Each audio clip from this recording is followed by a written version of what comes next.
Les market movers aux États-Unis avec vous, David Derry. On commence avec eBay.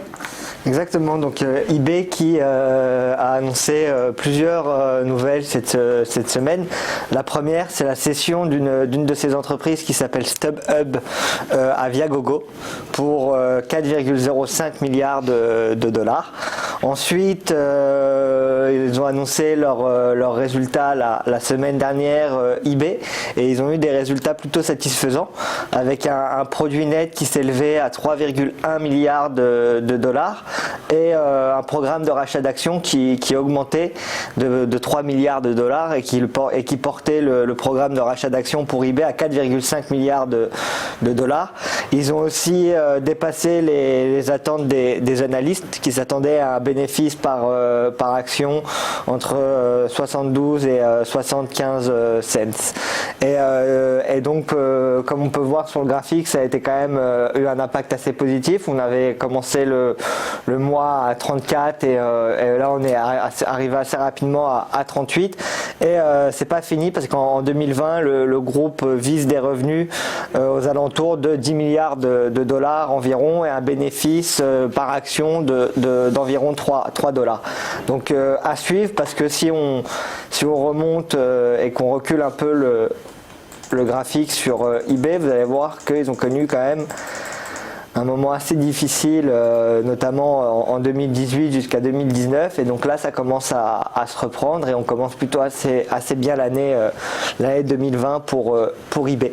Autre société, autre market movers américain la semaine dernière, puisqu'hier les marchés étaient fermés avec le President's Day, c'était Expedia. Expedia qui justement à l'annonce de ses résultats prenait un peu plus de 10%, donc qui passait de 110 dollars et dépassait les 120 dollars. Donc ils ont publié un bénéfice net de 76 millions de dollars sur la période, soit 52 cents par action. Et là encore, on dépasse les attentes des analystes et les expectations de l'année dernière, parce qu'aujourd'hui on a un bénéfice par action qui est de 1,24 alors que le consensus des analystes qui visait 1,19. Et donc c'est pour ça qu'on a une hausse du prix, et Expedia a pris quand même action assez intéressante et très volatile. On voit quand même des gaps assez importants sur l'action dans la journée. Et ensuite il y avait aussi, donc on parlait la semaine dernière de Nvidia, et on disait qu'Nvidia avait une forme notamment particulière et connaissait une année de hausse depuis 2019 assez impressionnante. Donc là on le voit bien au graphique, on avait commencé en 2019, l'année 2019 à 130 dollars environ, et on arrive presque à 300 dollars actuellement.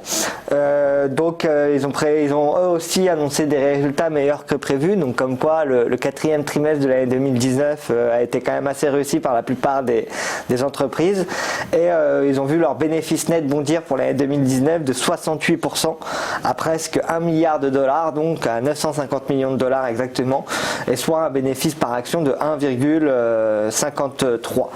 Et ensuite la dernière action qui avait à suivre la semaine dernière et qui publiait aussi des résultats, c'était l'action Mattel. Et l'action Mattel qui là encore une fois dépasse l'attente des analystes, mais pas de beaucoup, parce qu'on la dépasse de 1 cent par action. Et donc on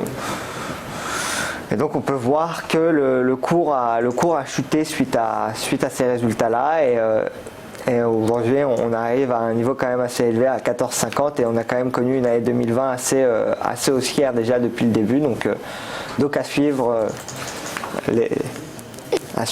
à l'avenir comment l'action va se développer.